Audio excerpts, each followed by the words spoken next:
Good afternoon, everybody, and welcome to today's event, which is Tackling Bias in Artificial Intelligence. My name is Andrew Ashman. I'm from Barclays here in Singapore, and I'm chair of the D&I committee at BritCham. And I'm delighted that we're bringing to you this event, which is a joint initiative between BritCham's Diversity and Inclusion Committee and the ICT Committee. Now at Barclays, we're proud to be sponsoring and supporting this event because one of the biggest questions which is circulating around the Diversity and Inclusion Committee at the moment is around technology. Can technology, and specifically artificial intelligence, help break down barriers? Or are we in fact seeing those barriers increase and seeing more inequality as a result of technology? We've all seen that technology can be a huge enabler when used in the right way, but we've also all seen some very high-profile cases of AI actually accentuating biases in everyday decision-making. So I'm really pleased that we've brought this event to you today to address some of these and other questions. Firstly, thank you to Jessica Yom from Rolls-Royce. She's one of our D&I committee members, and she really initiated this discussion and has helped drive the event through to fruition. Thank you also to our panelists and our moderator for joining and sharing their experience for what will, I think, be a fascinating discussion today.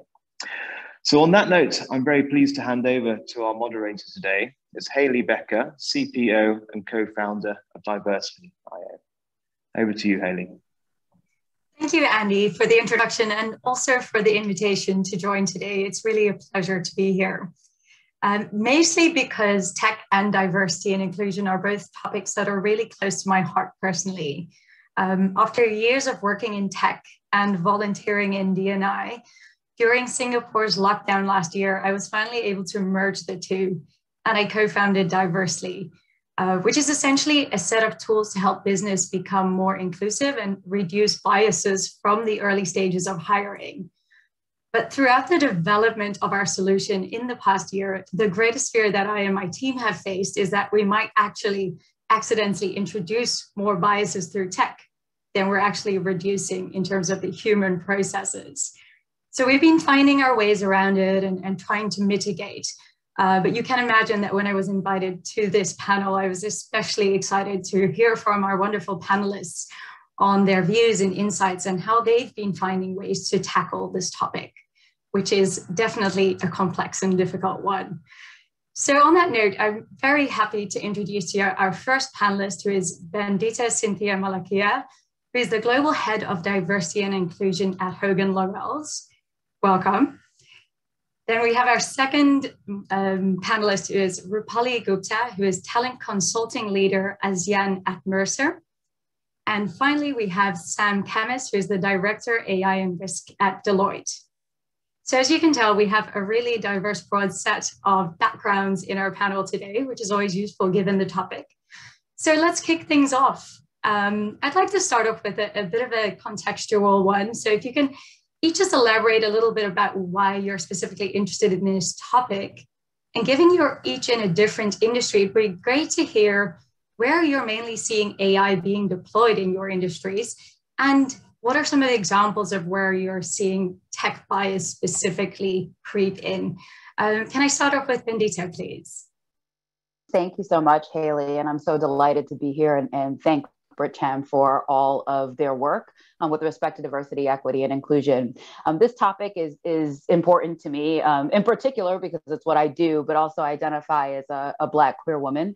And so those multiple marginalized identities allow me to view the world in a particular way and to be very mindful of how our systems serve to either support identities of different types or to undermine them. In the legal profession, we are viewing AI in lots of different ways, whether it's in the workplace, and so in legal organizations, whether it's in the context of our judicial system, or in other ways. So we see it in predictive solutions for case outcomes. And so we've seen that cases that are brought on by women tend to settle for less than if brought by men. But only if the alleged perpetrator or the opposing party is not a Black or Latino man. In that case, women tend to have much larger case outcomes.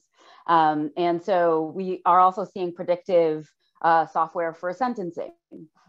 And we know that with the historical inequities, in particular in the US justice system, and I'm sure many other justice systems around the world, we can start to imagine what that means for perpetuating inequity. In a solution to help fight crime in the US, for example, it determined basically that young Black men were more likely to commit crimes than anyone else. But if they had inserted a socioeconomic variable, which was missing from the data set, those biases would not have played out the way that they did, which could have real impacts for those who may not have committed a crime. A third example with respect to D&I professionals, because that's what I do, they're doing some initial beta testing of software. First and foremost, one, which was supposed to be for a bit of fun, but came up with some interesting results. Who is likely to be a great diversity and inclusion professional? The predictive software would either land a light-skinned Black woman, so a Black woman that's lighter than me, or a white woman. A similar beta test tried to use an AI directory within a firm. And so you could ask the Alexa style device, find me an expert on X subject. And every time the expert tended to be a cisgender, heterosexually able-bodied white man. And so we can see that if we're trying to make referrals, if we're trying to help people build their books of business, that there can potentially be those types of inequitable outcomes. We'll talk a little bit later about how AI can be used. I don't like for good, but maybe for better. This is not necessarily a fait accompli. Thanks. Fascinating examples in the legal and D&I industry. Sam, how about you? Anything from a risk perspective, what you've seen in your consulting line of work? Yeah, so hello, everyone. Great to be able to speak to everyone. I work in the risk domain. I'm very interested in any augmentation to intelligence, the human intelligence, and so AI is certainly that. I think in terms of a kind of quick introduction, areas where we're most interested right now are where AI is being used to augment decision-making. Particularly the best cases are around credit limits and credit setting in an FSI space. And you might have seen some examples around the world where credit limits and credit card decisions are not necessarily being made with the best outcomes for the people involved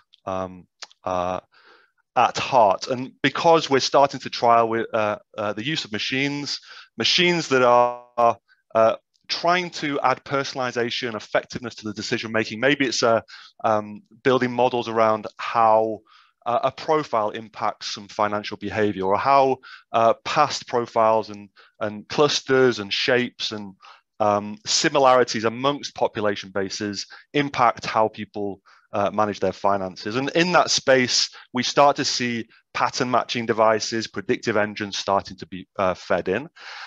Obviously, that's minded towards a positive outcome. It's trying to give personalization, effectiveness to the customer. But we see that the implementation still needs some development. We need to capture what is important to discriminate amongst between people and their behavior, and try and understand what fairness means when we're starting to put decision-making processes through machines. Machines don't have value structures. Machines are taught from historic data sets, and therefore we have to be mindful that human decision-making is still very, very much relevant, even though we're trying to lift the burden away from a human decision-making system. So that's something that interests me greatly. In terms of AI, AI is a fantastically important domain. We're going to see a lot more of it coming through. It's going to start making more and more mistakes just because it's going to proliferate. Anything in the area of prediction and personalization that's focused on people making decisions that impact people is of greatest concern to us, or it should be of greatest concern to us. And so we should be interested about how machines get hold of the person and the human condition. So that's where I'm kind of focused right now, and happy to elaborate on that. Thank you. Thanks. And we'll definitely touch upon that human component that you're mentioning soon. Rupali, how about in your industry? What are you seeing? I kind of have the luxury of working across industries. I'm a consultant, an HR consultant in particular, helping organizations with defining what their future skills are, what future workforces should they focus on, how should they hire, how should they upskill, where do they retrain. And a lot of our conversations really are around, one, how do I select? And all people decisions. So Sam, that was a great segue into the human component, because everything I do is touching that human space. How do I select? How do I make a decision on who I retain? Who do I let go? How do I reskill my workforce? And really, really impactful people decisions that make a difference to individuals' lives. And that's where bias starts becoming the most significant, right? Because the minute it starts touching, or when somebody's taking a decision about somebody else, if that's made in the context of bias, that's when issues erupt and really start becoming bigger. Now, these are not just job decisions. A lot of them are, because that's where you see the volumes. You see the number of people that are going through a screening process, and because organizations are making a funnel or a selection decision, you hear more about it. The classic example about Amazon a couple of years ago, when they had to shelve their AI recruiting algorithm because it was partial to men. Again, because 70% of all job applications in the tech department were male. These could also be around mentoring. How do you choose who to mentor? How do you choose who to promote?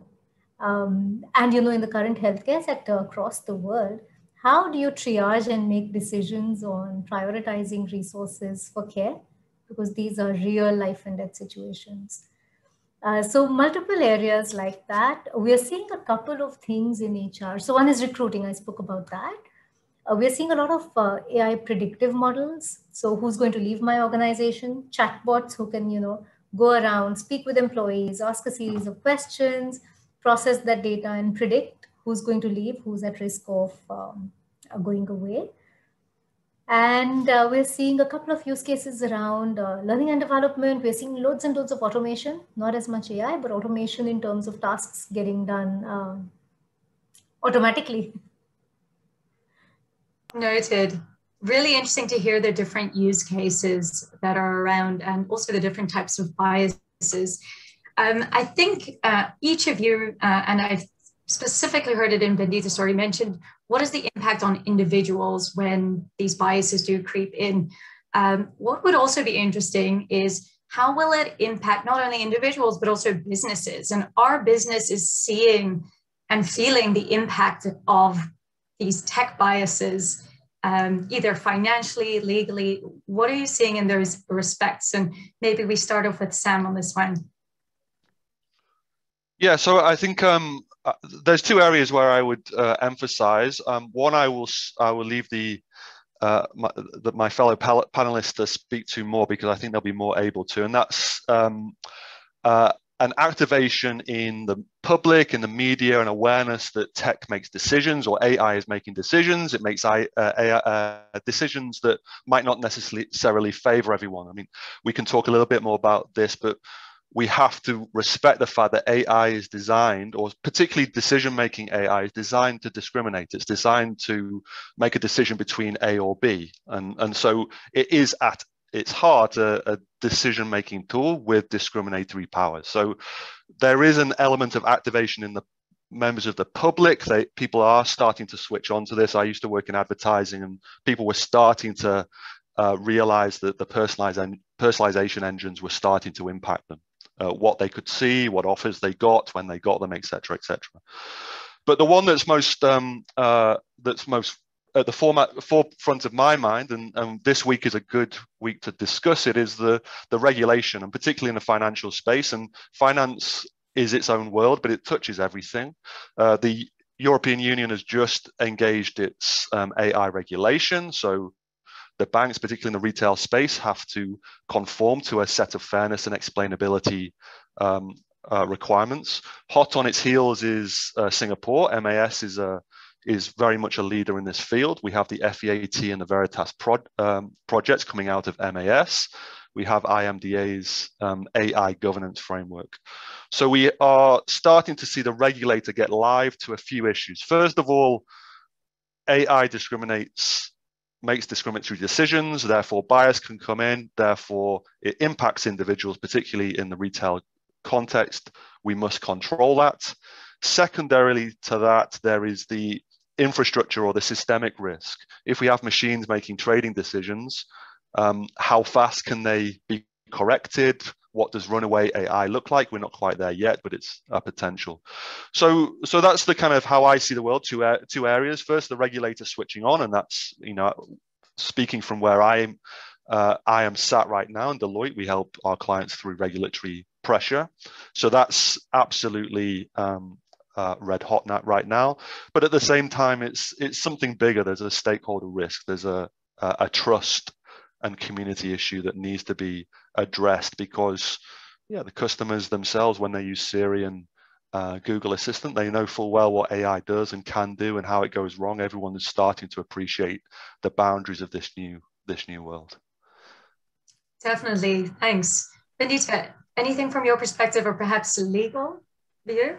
Sure. I'll start with individuals because I tend to be people-centric first. And as we've all noted, indeed AI has the potential to drive, inequitable outcomes under the guise of fairness for all sorts of things. Credit decisions, which impact your future, whether or not you get a particular role that you desire, can completely impact your present and your future and your family's viability. And so there are a lot of deep impacts there. And if we presume that we know that bias exists in the world, using AI in a lot of ways may mean, in some sense, that we're committed to using kind of math and algorithms to perpetuate these problems, unless we have a specific human intervention, or we do a better job of somewhat curating what we are providing. And so we basically replicate the world, as Sam noted, based on what we have. And so, kind of the assumption is that the current world is predictive. When for many of us, those who are queer, those who are people of color, gender minorities, disabled folks, the world, they want the world to look extremely different from today. They don't want a future world that kind of predicts or is predictive on the basis of what's happening today. And I think our imaginations, because we're so used to inequity, we haven't even imagined what an equitable world looks like. And so how do we even design a system that works? Alicia Wormsley, an activist, has stated kind of simply and profoundly, there are Black people in the future.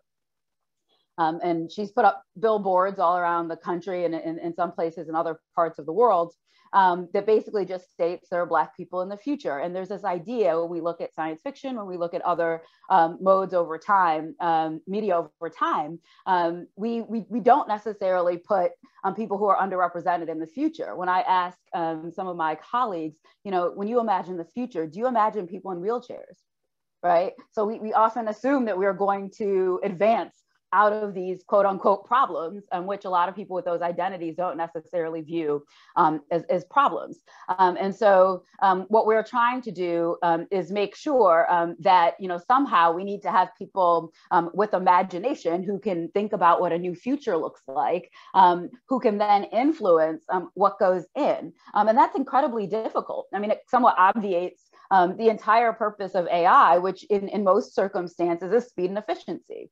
And so we've got a direct conflict there. On business, in the legal industry in particular, we're still a little bit at the early stage. I mean, the legal industry stereotypically and unfortunately sometimes actually tends to be behind other professions, in particular other big business.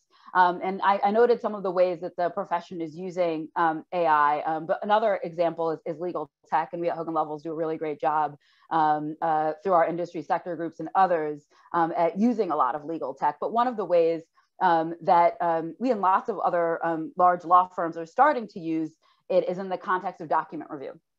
And so if we have a big investigation, when I was a junior lawyer, you would be assigned, tens of thousands of documents, and you had some search terms, and it was your job to review these things for hours and hours and hours and days and days and days on end to try to find like the hot terms, right? And to, it's interesting if we understand that the world works in a particular way, what are the search terms that we're using? How is this software, and how is the software being used to potentially pick up other items.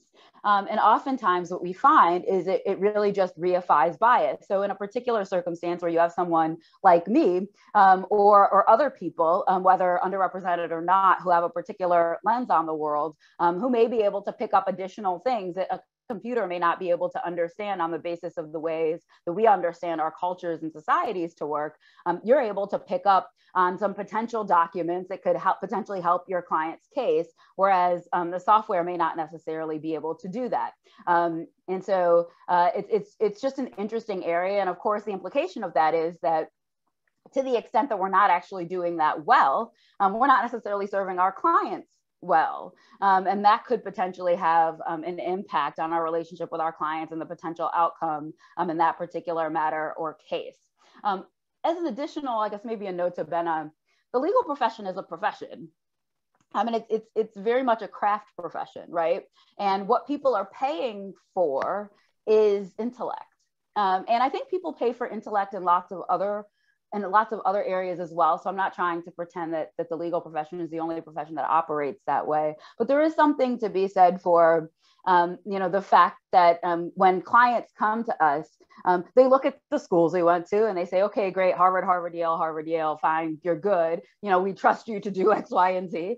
There's something to be said for, what happens when we substitute AI for that. I think it changes the character of the profession. I'm not suggesting it changes it all in only bad ways or non-enhancing ways, but I think that to the extent that we're going to start using more predictive technology, more automation, more AI overall, it's something for us to think about. Like, what does it mean for this to be a profession where we are training others to think in particular ways? And maybe one of the opportunities is for AI to disrupt some of that training that happens from one generation to another, or passing down biased notions of the way the world works to other generations. Maybe it could potentially disrupt some of that.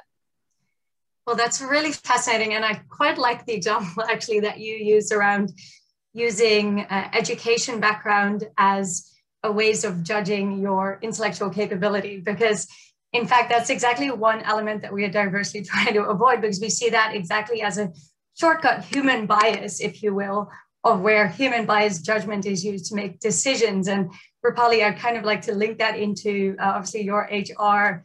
You spoke a lot about selection and the use of AI in predictive analytics. So what do you see, or how do you see the relationship and interworkings between human bias and technology bias, if you will? Are they the same? Do they go hand in hand? Can they help each other? What are your views? So I'll back up a little bit, right? And I think we've been talking about human bias. Let's put that on the table. Humans are biased. And if any of us say we are not, I'm happy to ask you 5 questions and uncover some of that bias. So firstly, let's put it on the table. We're biased. It's a survival strategy. We're dealing with, as humans, all of us are dealing with a world where there's too much information. We need to choose what to do with that information, how to process it, how to remember from the vast data set that we have, and how to find meaning in that data. And there's 188 cognitive biases that are documented through tests, through research, all of that. So let's admit there is bias.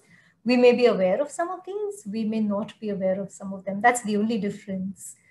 So the existence of bias is a fundamental. Now, because AI and technology, like both Bendita and Sam said, is working on reams and reams of data, all of that data is historical. And because all of that data is historical, sometimes it's not enough. So when you think about minorities, why are they not represented well enough? Why are algorithms not throwing out the best prediction on minority, on differences? Why are they not able to differentiate between darker skin tones and or different accents, purely because they've been trained and they've been built on limited data sets.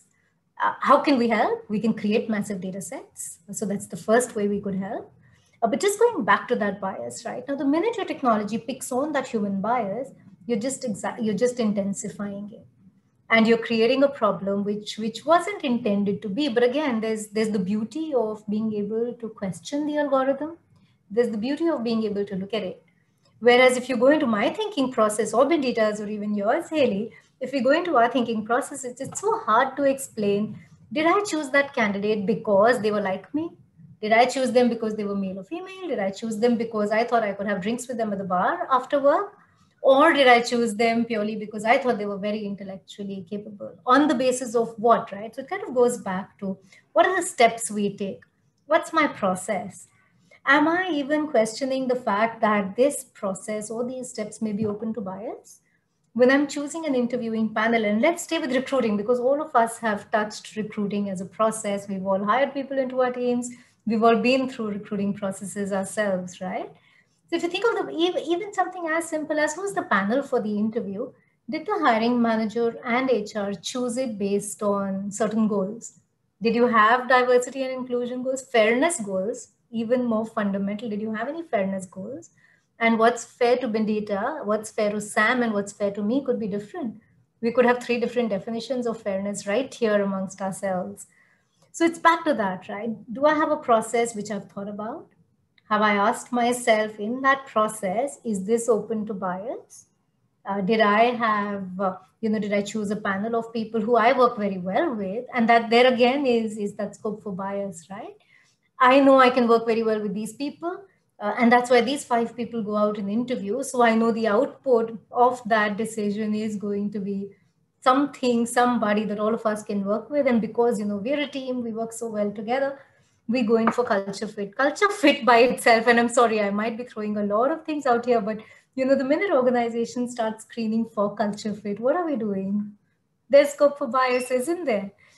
So just that, right? Asking those simple fundamental questions of what data are we generating? What process are we using? Are we being honest to admit that, look, I may have certain biases. I may be looking for education background. Somebody else on my team could be looking for, likability. Somebody else could be looking for, asking a few questions. And then it could all be inconsistent because we could be asking different questions. We could be following a different output. And for all you know, a lot of processes that I've seen don't even test for work product. So we're not testing for what is the quality of output somebody can generate. We are testing for human likability in an interviewing process. So that by itself is flawed. And then when we generate more data out of this, the beauty of the algorithm is we can ask the question of, wait a minute, what are we seeing? Are we seeing a trend of all Harvard graduates in this place? And, it gives us the ability to question that decision and to question the process. No, exactly. And I think you hit the nail on the head there. I liked how you drew the parallel between the human biases and how we address those and the parallel to the tech biases, essentially quite similar by the sound of it. You mentioned, I think there were 188 or something like that types of biases. Sam, is there something similar that one could do for tech biases? Is there some kind of classification or clarity on the types of biases that exist? And do we have something like unconscious bias training for tech?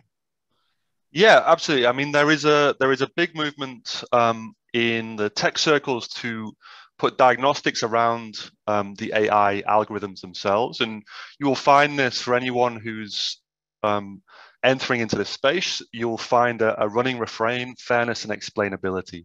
Fairness and explainability as tech concepts. Obviously, they have human interpretation and natural language interpretation, but they are crystallized as mathematical concepts in AI.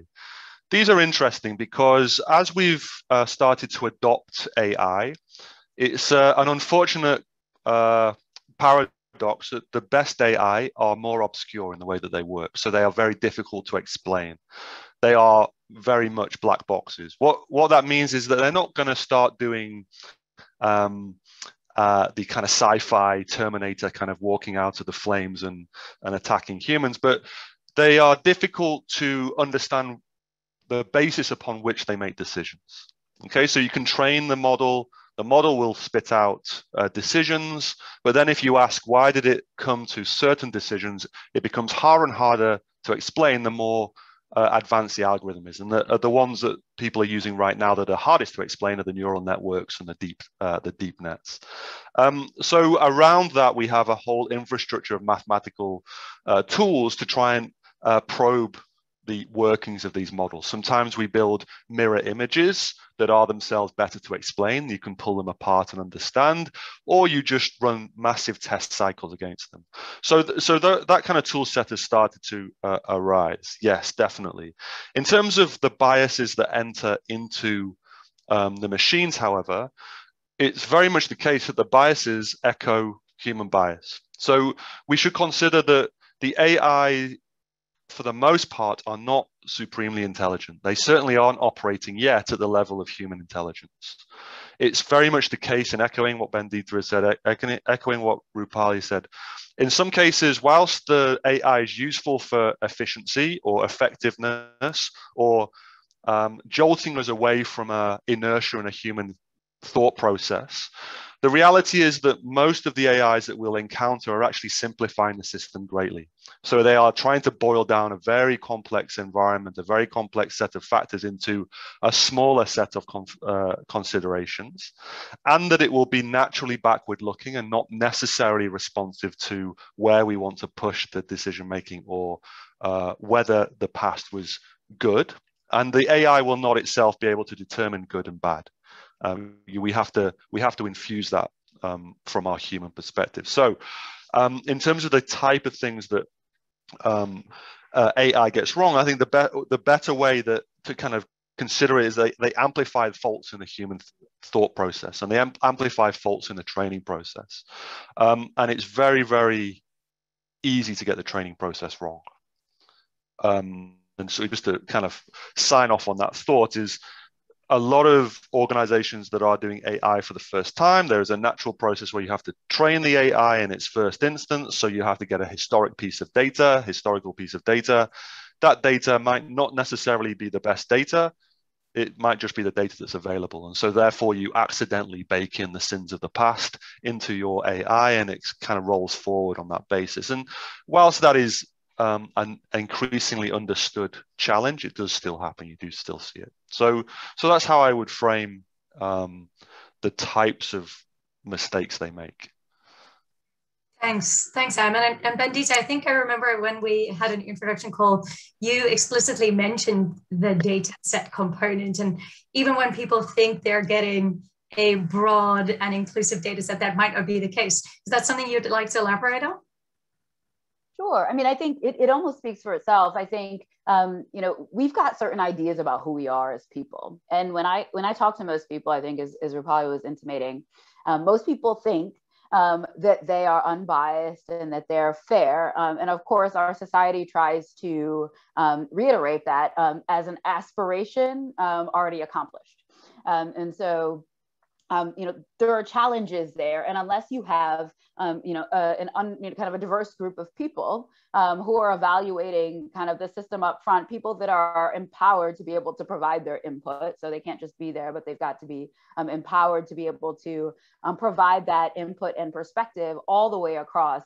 And maybe even do some of what Rupali was suggesting, but to kind of manufacture data sets, so manufacture history, that reflects the world that we want to see. That, of course, is inefficient. And so you start to wonder, why are we using, this particular, technology, at all? In the law space, organizations are starting to build models that can predict around some of what Rupali was talking about with respect to cultural fit, whether individual personality and working traits can predict their ability to be successful in law firms. In fact, we started looking at some psychometric, evaluations and other evaluations as well to try to do this, to make sure that we are taking a step back from kind of the interview panel alone and using some other methods to be more successful on this front. But what we've had to do is build in bias checkpoints, both using the technology and using human beings, and that takes additional time. And sometimes there's frustration around that. Oftentimes I see many organizations, quit when they are confronted with the fact that the outcomes basically reflect the inputs, and there's increasing awareness of diversity around the world, in particular after our recent racial reckoning over the last year. And so oftentimes, rather than try to iterate or innovate out of the problem, oftentimes I just see organizations just quit. But really what we need is a little bit of a holistic ecosystem and an input output, human tech interaction that helps to make better inputs on the front end, that includes both tech and human interventions throughout, and that gut checks the results at the end to say, does this reflect the world we want to see? And just to ask the question, was there something we could have done here? Or did something happen here?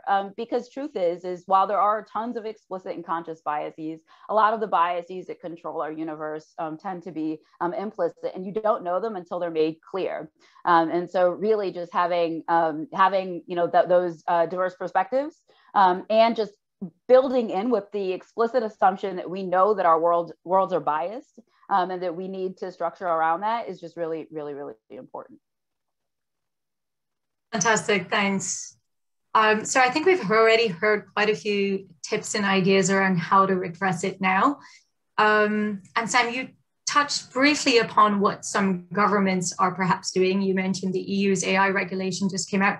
What are kind of good new practices that you're seeing across the globe? And we're also in different places. So Bendita, you're in the US. What are the different practices that you're seeing either governments or independent institutions or businesses do that you think that is a really great one that I need to share? Anyone? Sam, would you like to? I don't know. Okay, I kick off very, very quickly. So there's I'm a data scientist. There is a data science answer to this question, and it's all about data science workflows.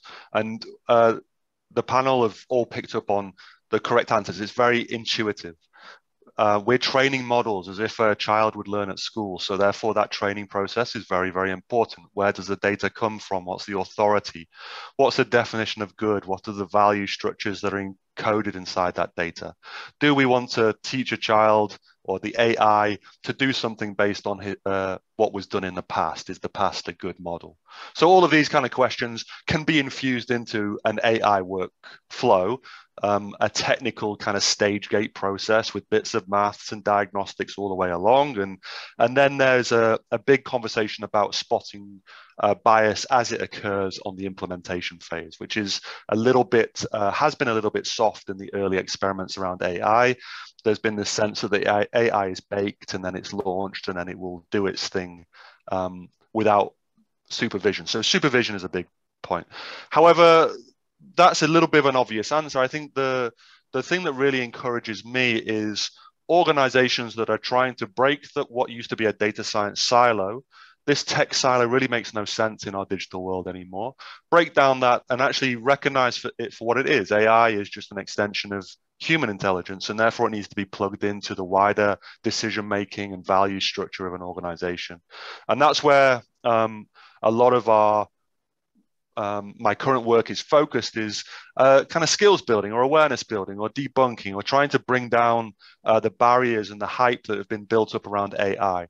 AI still is some distance below human capability. I said it before, and therefore we can take confidence. And everything that's been said on the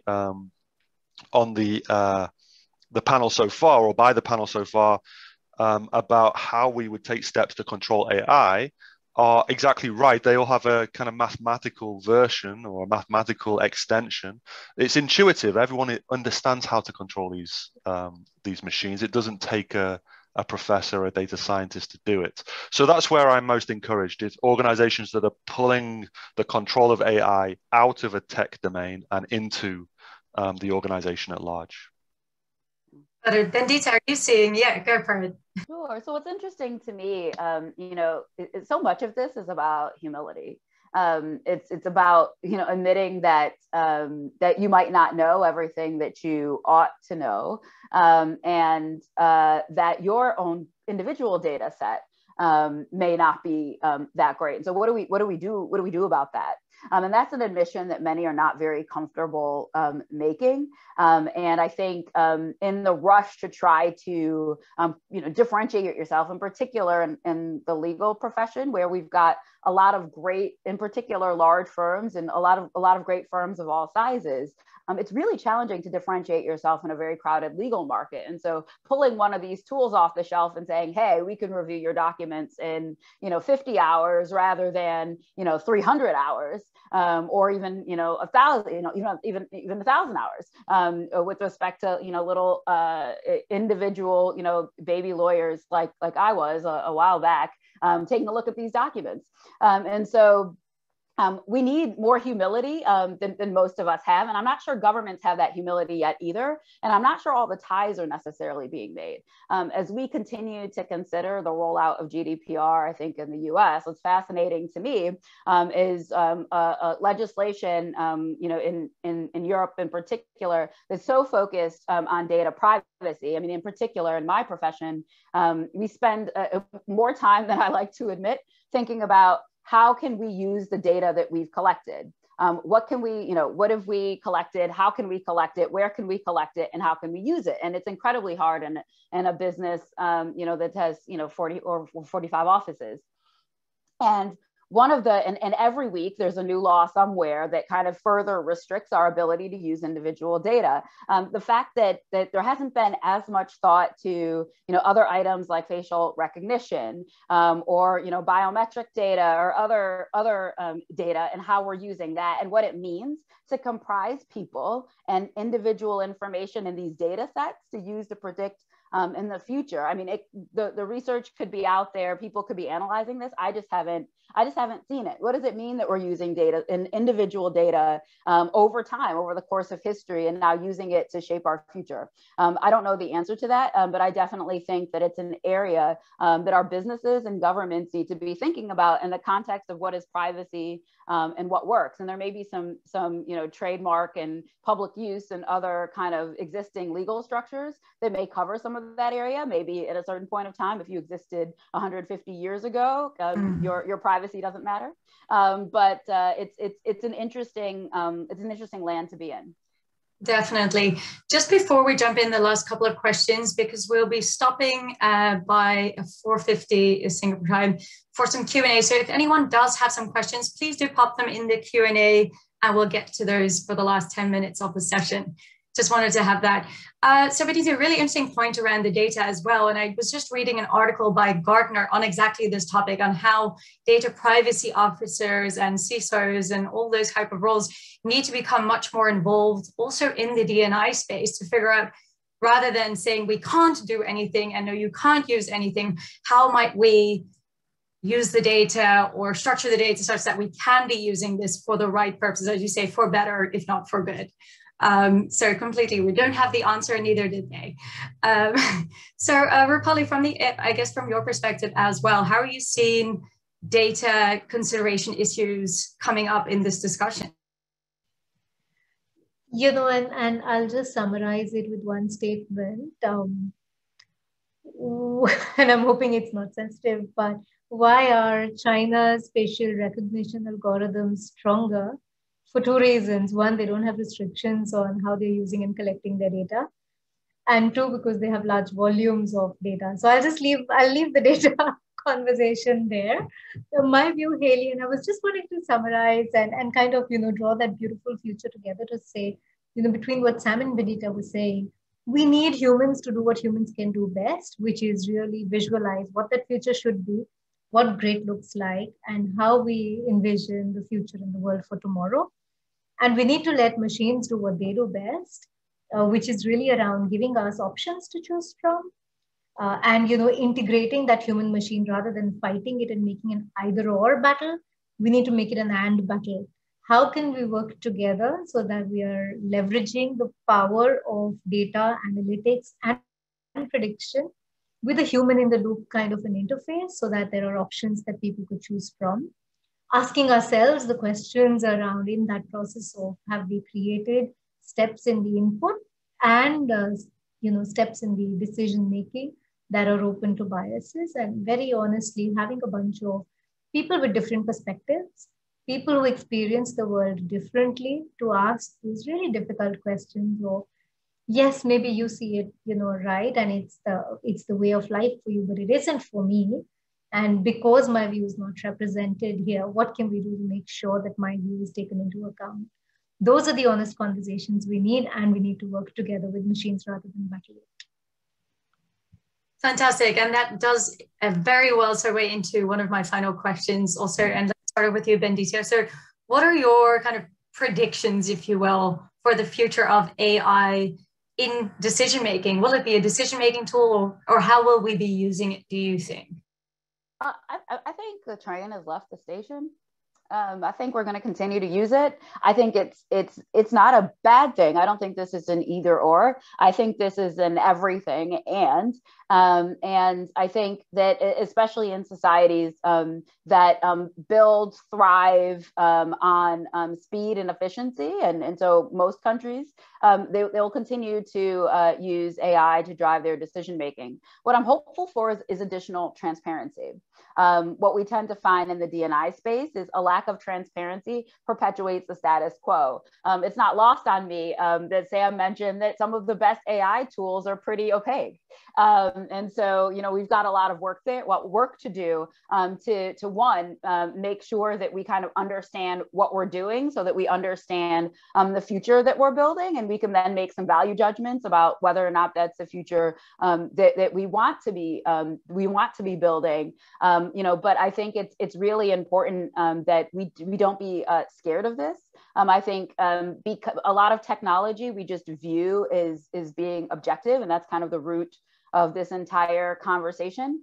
And so just really thinking about how it may not be so, and just making sure that we're just embedding just a little bit of doubt that would allow us to put in the additional checks and safeguards to make sure that we are indeed using and creating products that creates the future that we want to see. And of course, it's not the future that all of us want to see. I mean, if you all were paying attention to the very fractured US election, we've got two very different sets of futures, and so I think there'll be some wrestling around this. And hopefully what we don't do is just say, we've got these systems that are unbiased and that are independent because they're based on math, and math is neutral and science is neutral and all of these things that we like to say. And hopefully we just don't overlay it and say, okay, well, since this is neutral, we don't have to investigate the problem.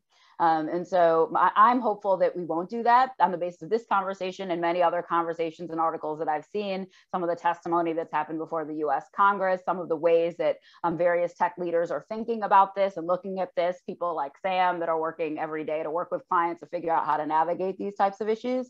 I think there's a lot of hope there. We just have to continue to remind people that nothing is really ever truly neutral. Great conclusion. And Sam, on that, any prediction for the future of AI? And if there were one thing that you would change about how we're doing it, what would that be? Yeah.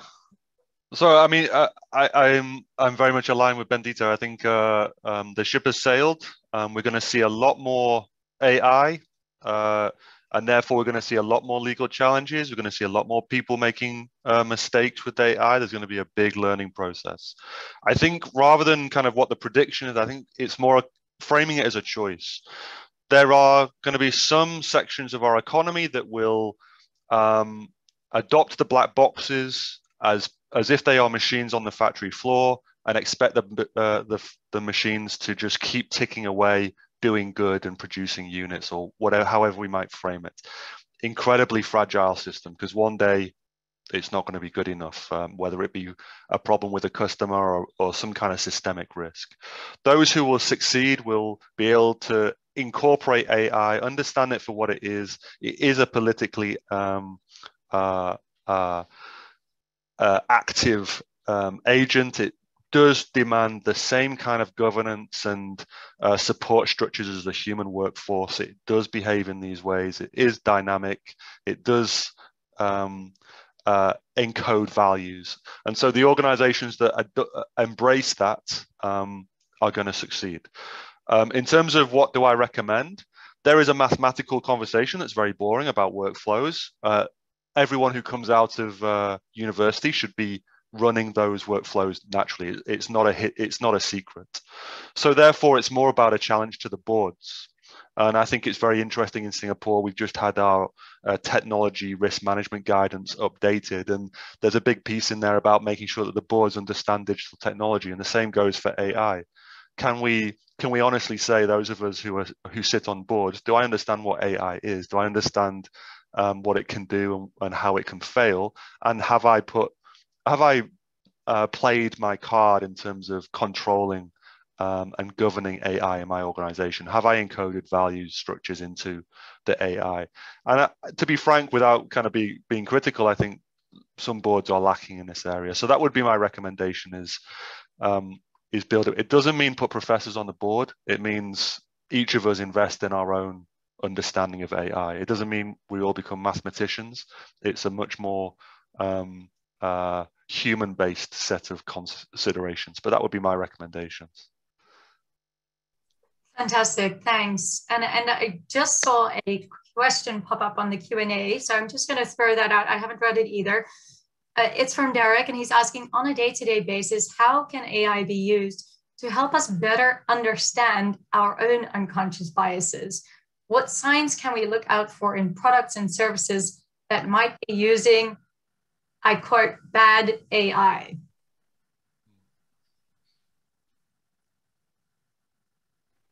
Anyone want to take that one? I could take the first half of that question, and I thought I saw Sam ready for the second, if I'm not. But really, if you think about, how is AI or how are predictions helping us? Take the example of, and again, I like to use people examples because that's where I deal with.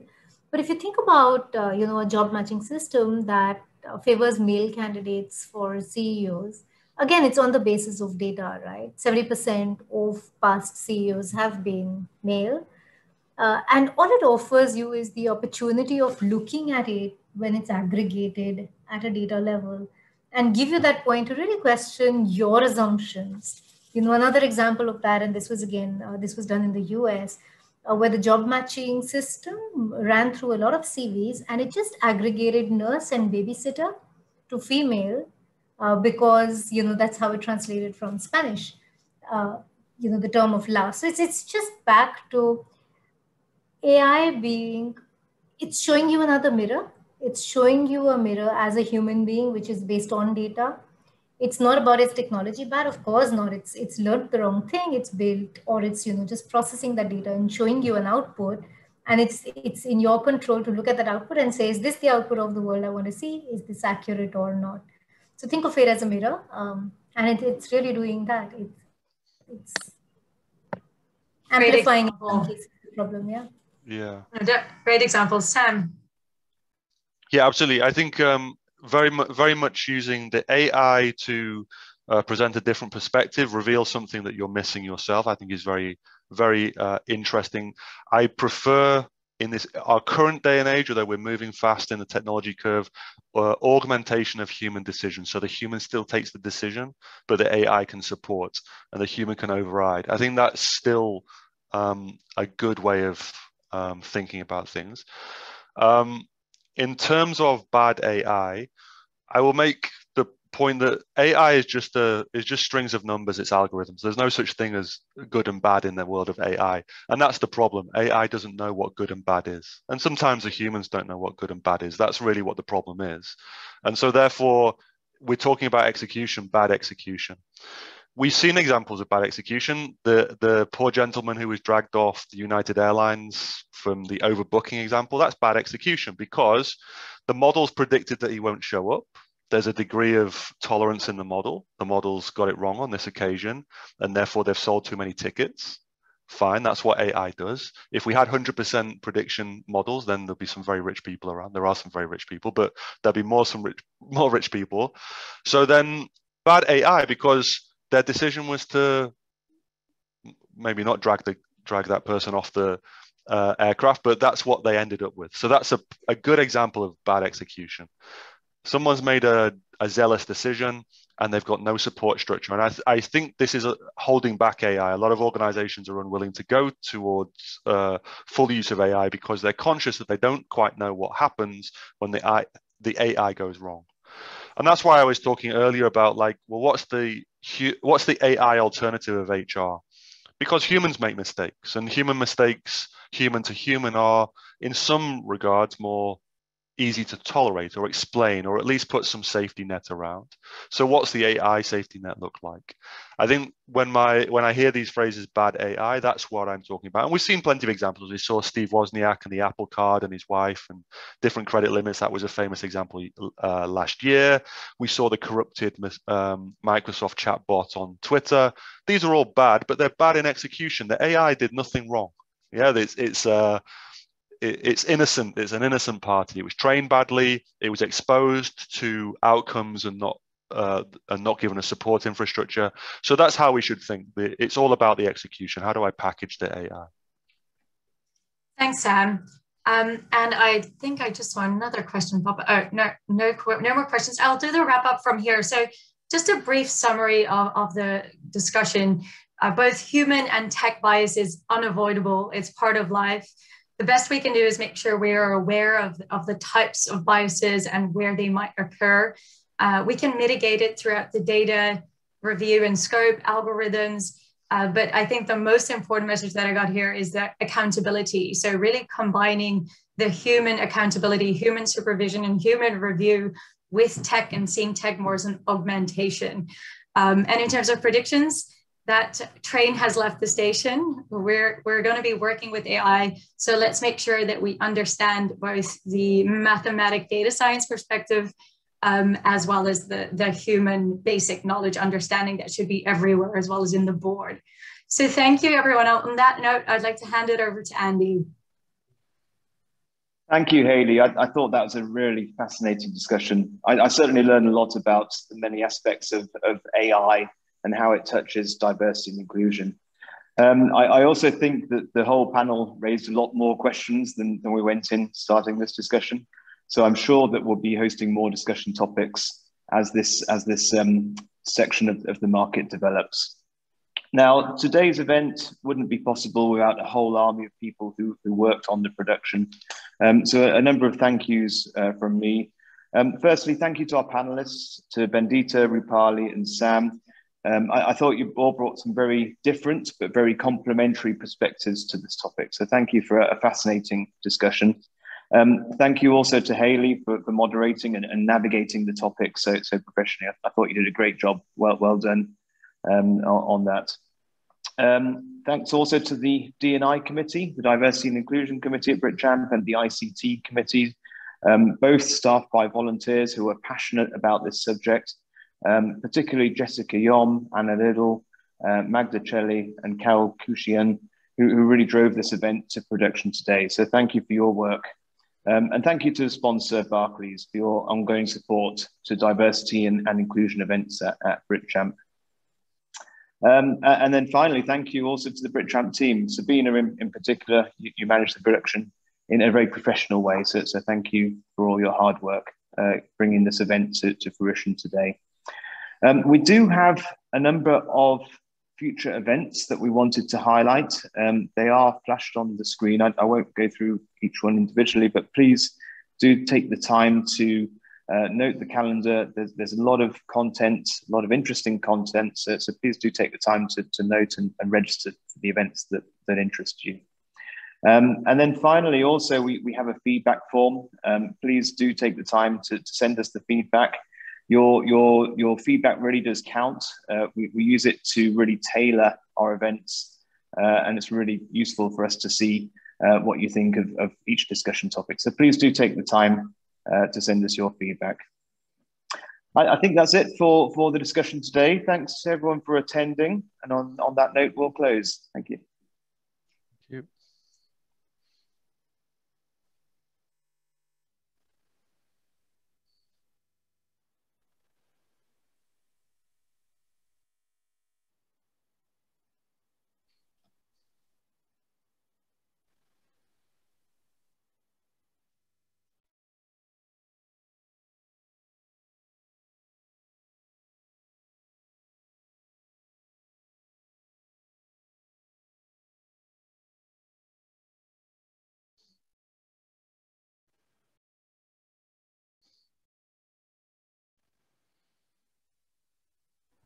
Sorry, I was just making sure that everyone had left.